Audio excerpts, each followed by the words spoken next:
pouvoir le redescendre. Oui, mais en même temps, on voit dans les romans que beaucoup d'agents américains essaient de fourguer des gloires vieillissantes aux des gens qui on a oublié complètement. Oui. Mais enfin, les gloires vieillissantes, c'est bien aussi. Regardez. Ah Oui. bravo, bravo, bravo. C'est comme un bon Bordeaux. C'est fait avec Comme un beaucoup bon d'humour, vin, ça. ça se bonifie avec le temps. J'espère avoir mis de l'humour, c'est Comme le bon vin. Mais en fait, ça vous manque pas, vous, des plus précis des calmes? Ça vous manque pas des plus précis des calmes de faire? Non, ça ne me manque pas. Comme on dit, j'ai fait mon temps, mes successeurs sont là, je suis à leur disposition pour les aider. Ce qui m'importe, c'est que le festival continue dans la bonne direction, avec les mêmes associés, notamment la ville de Cannes.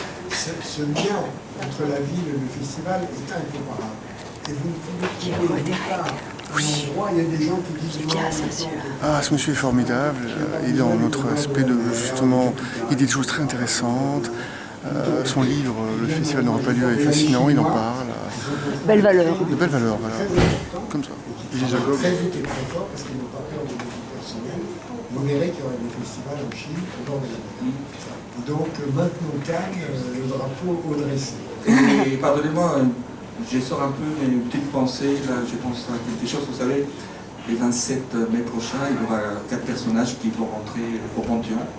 Donc on a un qui s'appelle Jean Zay, qui en 1939, c'est lui qui a eu l'idée de faire torturé par les nazis. Et 1939, il devait avoir lieu le premier festival de Cannes, il n'a pas eu lieu, justement, et c'est grâce à lui en partie que ce festival peut avoir lieu aussi. Jean Zay est un très grand ministre, pas seulement pour avoir créé le festival de Cannes, mais il faut rendre à César ce qui est à César. Le premier président de Cannes, c'était Philippe Erlanger, qui était un historien, qui avait été envoyé au festival de Venise et qui rentrait en train de nuit de Venise, qui là était complètement fascisé.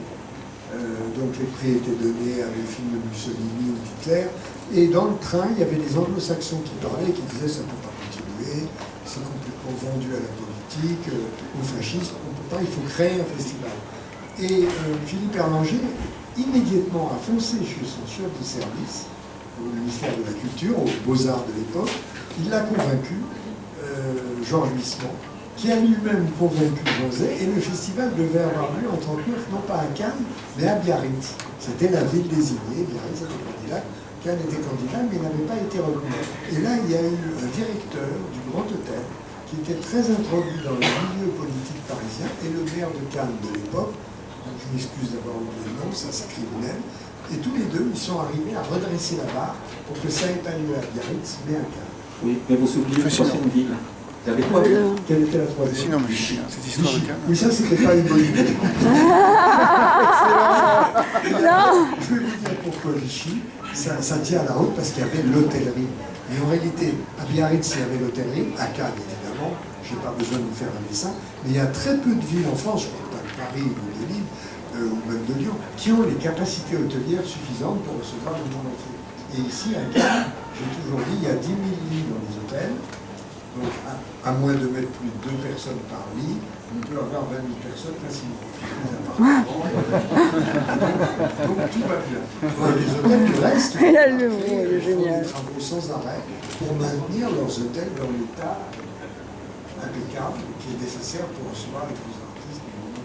Et avant de donner un peu la parole aux personnes qui sont dans la salle, et Fabas, c'est quelqu'un, un parti qui peut un peu vous ressembler à vous.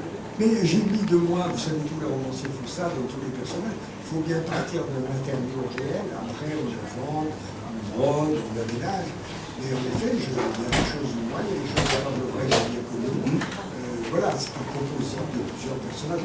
L'important, c'est qu'ils soient vivants. Attachant aussi, très attachant. Émouvants, ironiques, amoureux. J'arrête là parce que vous allez vouloir... Ah oui, non, on n'a pas raconté tellement l'heure. Oui, donc si vous avez une autre question...